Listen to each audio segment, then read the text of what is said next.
France Culture, Olivia Gesbert, bienvenue au club.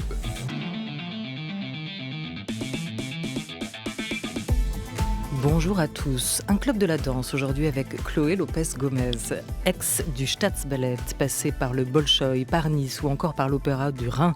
Chloé Lopez-Gomez publie Le Cygne Noir chez Stock. À 32 ans, elle revient sur son parcours de danseuse noire dans le monde fermé du ballet classique, un système, une tradition, un archaïsme qui l'ont longtemps rejeté. Mais elle raconte aussi dans ce livre sa détermination comme un legs pour les générations futures et l'avenir tel qu'elle l'aperçoit. Professeure invitée aujourd'hui dans des ballets, elle donne aussi des cours. La transmission est au cœur de ce livre et au cœur de sa vie. Chloé Lopez-Gomez est notre invitée.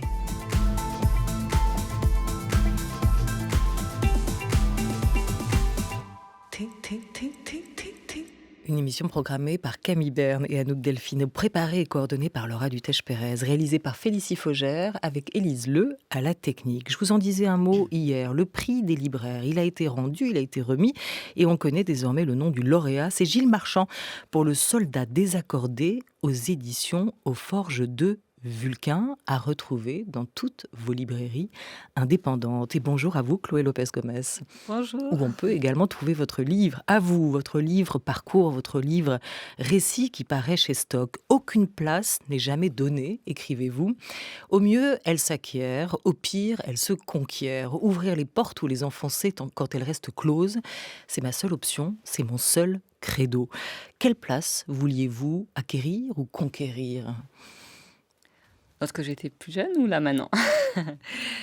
Lorsque j'étais Plus jeune.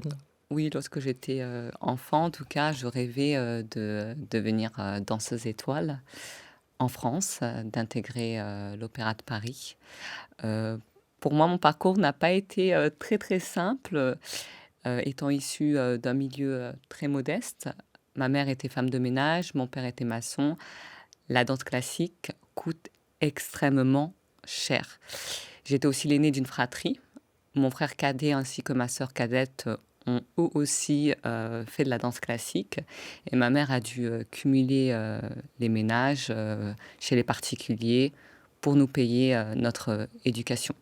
Ça vient d'elle, d'ailleurs. Juste parenthèse. Oui. Elle aurait voulu être artiste, probablement danseuse. En tout cas, toute la fratrie s'est mise à la danse. Oui. Car la danse classique est un art d'initié. Étant plus jeune, elle avait gagné une bourse pour aller étudier aux Beaux-Arts de Paris. Et malheureusement, elle n'a jamais eu l'opportunité de réaliser ce rêve parce qu'elle n'avait pas de soutien financier et ni de famille, parce que ma mère a malheureusement grandi à la DAS, elle était pupille de l'État. Donc c'est vrai que notre réussite était aussi une manière pour elle de s'accomplir. Voilà. Donc, votre parcours, est-ce qu'on peut dire que c'est quand même une histoire de portes qui s'entrouvent, On ouvre de des portes portes que vous essayez d'ouvrir, et puis qu'on des portes qui casse. se ferment quand même. Et aussi qui se ferme, oui. Mais parfois, effectivement, il faut peut-être donner un petit coup de pied dedans. Pas trop fort, enfin, quoique. Oui, tout à fait. Comme tout à chacun, j'ai aussi eu mes difficultés, mes challenges. Mais j'ai toujours été très déterminée. J'ai aussi très tôt compris la responsabilité que je devais avoir vis-à-vis aussi de ma famille. Parce que contrairement à mes parents, moi, je suis née en France, j'ai grandi en France, j'ai évolué dans les écoles de la République et je n'avais pas le droit à l'erreur. Mon père, qui était né au Cap-Vert, n'a malheureusement jamais eu l'opportunité de s'instruire. C'était aussi l'aîné d'une fratrie, donc il n'avait pas les mêmes problématiques que nous, enfants de la République, nous pouvons avoir.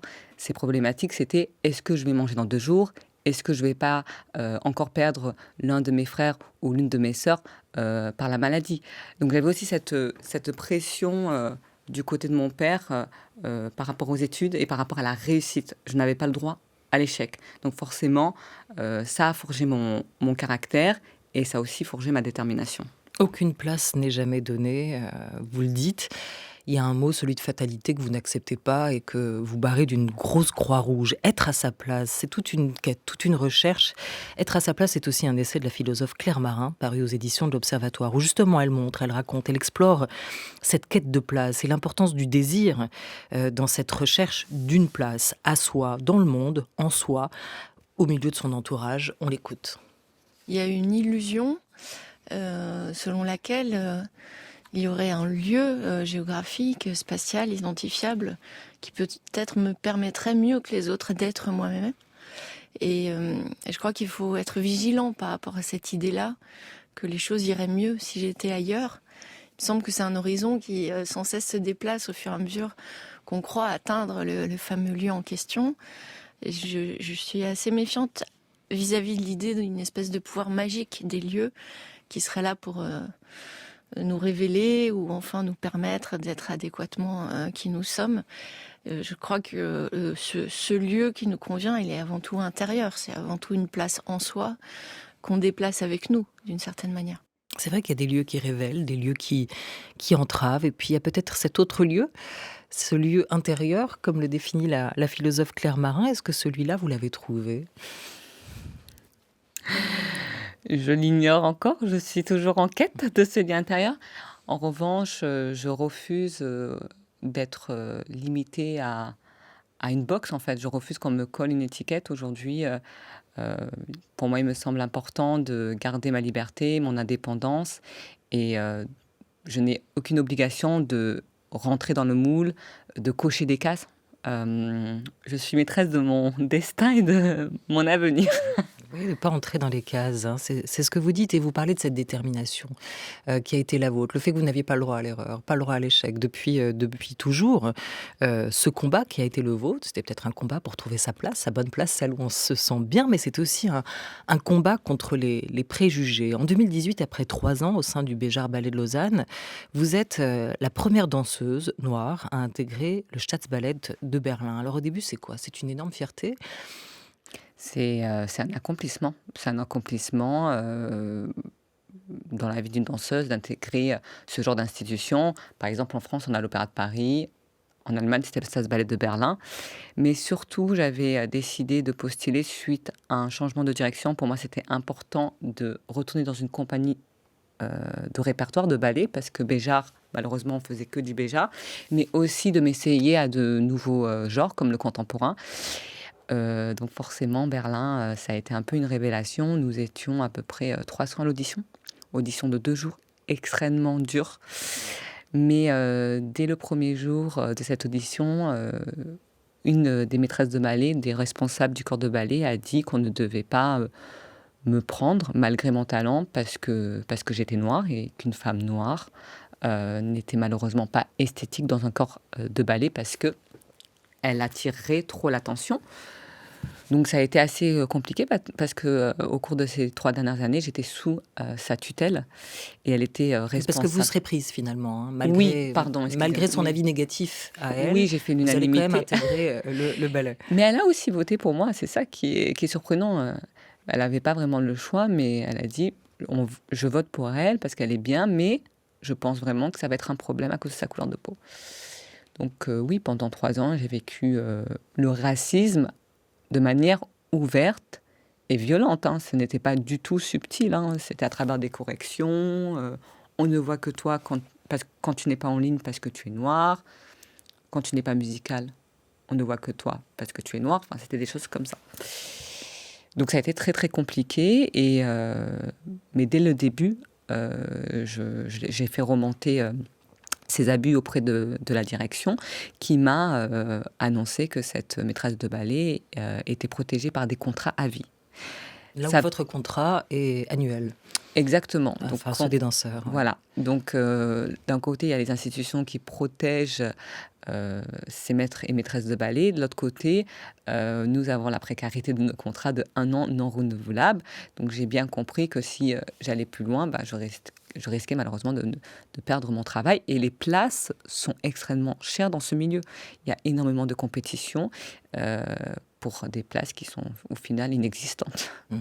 Donc il y a eu ces préjugés, ce qui s'appliquait aussi, et ces mots, ces paroles racistes, discriminatoires que vous évoquez. Est-ce qu'il y a eu aussi une partie du répertoire défendu par le Staatsballett qui vous a été, comment dire, empêché en fait? Est-ce qu'il y a des rôles que vous n'avez pas pu obtenir? Alors, pour être totalement honnête, j'ai découvert ça l'année dernière, donc j'étais déjà partie de la compagnie, qui avait un des chorégraphes qui était venu, je ne vais pas le citer, parce qu'il travaille toujours au Stade Ballet, qui était venu, qui m'avait choisi en tant que principale pour performer sa pièce, et qu'au final, l'un ou l'une des maîtresses de ballet, je ne sais pas si c'était elle, mais qui aurait dit non, on ne peut pas la mettre. Et ça, je l'ai appris par des danseurs. Parce que je suis toujours maintenant en contact avec mes anciens collègues qui me l'ont annoncé. Donc c'est pour dire à quel point les maîtres de ballet dans le milieu de la danse classique ont le pouvoir, le pouvoir sur nos carrières. Alors que quand on est diplômé d'une université, on a par exemple un master en finance ou en économie, on ne peut pas nous enlever ça. Pourtant, la danse classique, c'est très subjectif. On aura beau faire les meilleures institutions, les meilleures écoles, si notre directeur ne nous apprécie pas, ainsi que son équipe, on peut être relayé à vie au rang de corps de ballet et être bien évidemment évincé de rôle. Et ça, malheureusement, on ne peut pas le prouver. Et c'est ce que vous dites très bien et ce qu'on évoquait en ouverture, c'est que souvent le problème, c'est le système. Peut-être plus encore que les hommes, c'est l'institution qui est lourde, qui pèse, c'est ces archaïsmes et ces traditions. Et sur ce point-là, tous ces points-là, c'est compliqué de revenir. À un moment, vous avez choisi de prendre la parole, c'est-à-dire de médiatiser votre cause. On imagine que c'était quand même assez risqué de rompre le silence, risqué de tout mettre sur la place publique, parce que sortir du rang, c'est pas chose facile, hein, dans ce milieu aussi. Et oui, parce que toute notre vie, depuis notre enfance, on commence la danse classique à l'âge de 6 ans. C'est très très tôt, on est encore des bébés. Et on nous apprend la rigueur, la discipline, des valeurs positives, mais aussi on nous apprend à ne jamais remettre en question l'autorité. La hiérarchie, à ne jamais questionner les règles, même quand les règles sont mauvaises. Donc forcément, il m'a fallu beaucoup de courage. J'étais aussi terrifiée. Surtout, le milieu de la danse classique, c'est très petit. J'avais peur qu'en prenant la parole, je ne puisse jamais réintégrer une compagnie. Mais surtout émotionnellement, en fait. C'était vraiment compliqué parce que j'ai pris la parole en public, mais en même temps, j'étais en plein procès avec eux. Et je continuais tous les jours à côtoyer cette maîtresse de ballet. Donc ça a été vraiment le parcours du combattant. Mais je me suis dit... là, actuellement, je ne parle pas juste pour moi, je parle aussi pour tous ces danseurs qui n'ont pas la chance de se faire entendre. Parce que moi, j'ai vécu le racisme, mais à l'époque, c'était normal de se faire traiter de grosse, de se faire humilier, de se faire harceler psychologiquement et sexuellement. Et après ma prise de parole, il y a énormément de danseurs qui ont aussi partagé leur propre histoire via les réseaux sociaux. Voilà, il y a eu MeToo et puis il y a eu le mouvement Black Lives Matter aussi. Oui. Et on est dans ces 3-4 dernières années où tout à coup les choses commencent à bouger. Votre action, à vous, votre décision, elle a été accompagnée par un mouvement plus large. Votre prise de parole, un mouvement qui est parti des États-Unis, qui est passé par Berlin ou encore à Paris, où un manifeste sur la diversité, un manifeste intitulé « De la question raciale à l'Opéra de Paris » sera rédigé par plusieurs danseurs, dont Guillaume Diop, qui aborde aussi dans ce manifeste avec les autres des questions très concrètes, raconte-t-il, la couleur des collants, le maquillage, tout ce qu'on n'imagine même pas au quotidien. Et puis il vient, lui, Guillaume Diop, d'être tout juste nommé premier danseur étoile noir de l'Opéra de Paris. On l'écoute raconter ce que ça représente pour lui, cette idée de responsabilité. C'est sûr, c'est une forme de responsabilité parce que je me rends compte de ce que ça représente. Ce que ça représente pour moi, mais aussi ce que ça représente pour les gens qui me ressemblent. Et aussi, j'ai conscience que si moi, j'avais pu avoir un modèle comme ça, quand j'ai commencé la danse, ça aurait été plus simple. Même s'il y a eu des danseurs noirs à l'opéra, mais il n'y en a jamais qui ont atteint le titre de danseur étoile. Donc c'est vrai que je me rends compte que c'est une forme de responsabilité. Ouais. Il y a un moment dans ma formation en fait, de danseur où j'ai j'ai eu besoin en fait de travailler avec des gens qui me ressemblaient. Je pense d'être entouré de personnes de couleur qui faisaient de la danse et qui en faisaient leur métier. Donc oui, c'est vrai que je suis allé à Alvin Ailey faire un stage. C'est une compagnie principalement afro-américaine à New York et ça m'a fait beaucoup de bien. Ouais. Voilà, alors Guillaume Diop, c'est presque un bébé à côté de vous, hein. Vous avez 32 ans, il doit en avoir 23. 23 tout juste, donc 10 ans de moins. Et là, on en revient à cette idée de portes ouvertes aussi. L'importance à un moment de prendre la parole pour pouvoir transmettre et éviter aux autres ce qu'on a vécu soi-même. Comme vous, il aurait pu intégrer une compagnie américaine où les choses sont peut-être plus simples aujourd'hui, mais il a choisi de revenir en France et de faire de sa différence une force. Vous avez eu aussi ce déclic à un moment, l'idée qu'il fallait être là où les combats étaient à mener. Alors, pour être totalement honnête, je suis très française dans ma manière de penser et de réagir, mais c'est vrai que je n'ai jamais fait ma carrière en France. J'ai toujours, enfin, à l'âge de 14 ans, je suis partie me perfectionner au Bolchoï Ballet Academy en Russie. Je pense que les mœurs et les critères en France de l'époque étaient quand même un peu plus compliqués, un peu plus différents qu'aujourd'hui.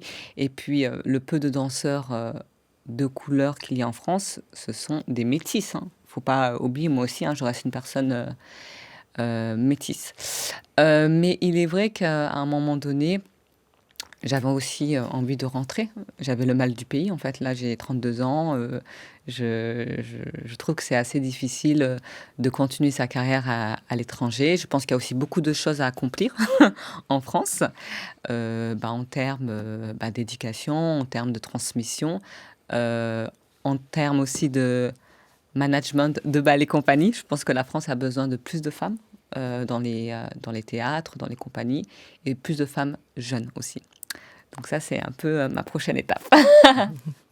Et les portes, est-ce qu'elles s'ouvrent pour vous aujourd'hui plus facilement, vous diriez? On évoquait l'Opéra de Paris. Après ce manifeste, il y a eu un rapport signé Papendiaï et Constance Rivière sur la diversité. Il y a 2 ans, en 2021, il y a eu la mise en place aussi de garde-fous, de référents. Et puis, il y a des débats qui restent quand même très vifs, en France notamment, à ce sujet, y compris à l'Opéra de Paris, pas simplement autour du corps des danseurs, mais aussi sur la question des œuvres. Est-ce qu'il faut les modifier? Est-ce qu'il faut suspendre certaines œuvres du répertoire? Il a été accusé de cancel culture, le patron de l'opéra, Alexander Neff, lui qui a ouvert aussi cette réflexion. Il a plutôt l'idée qu'il faut contextualiser et rendre vivantes les œuvres de l'époque. Et ça nous ramène à votre Cygne noir, ça nous ramène à Casse-Noisette et à d'autres grands titres, grandes œuvres du répertoire. Il faut savoir les faire évoluer. Ah, mais tout à fait. Moi, je suis... là, en l'occurrence, il n'est pas question de dénaturer la danse classique. La danse classique fait partie de notre culture et d'ailleurs, c'est la base de toutes les danses du monde. Quand on est un bon danseur classique, souvent, on est aussi un excellent danseur contemporain. En revanche, je pense qu'il faut les adapter à notre époque.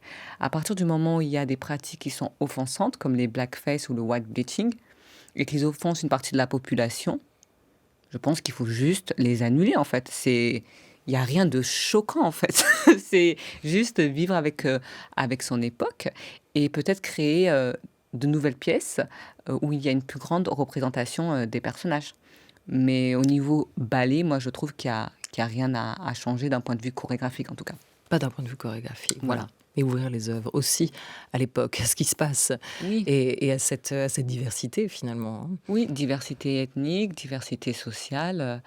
C'est important aussi d'avoir toutes sortes de danseurs. Là, notamment, je pense à 2 compagnies que je trouve extrêmement exceptionnelles. C'est encore des compagnies américaines. Il s'agit du Pennsylvania Ballet à Seattle et le Rambert Ballet, qui ont des personnes transgenres et des personnes en situation de handicap.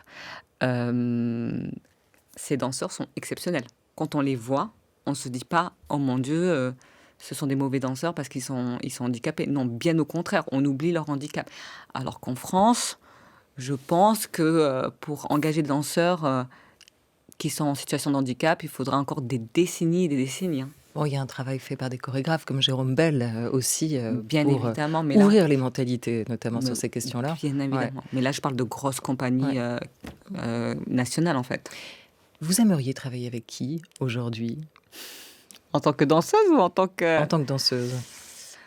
Alors, moi, j'adore Wayne McGregor. C'est un chorégraphe que j'ai pas encore eu la chance de danser. Il est à l'Opéra de Paris en ce moment.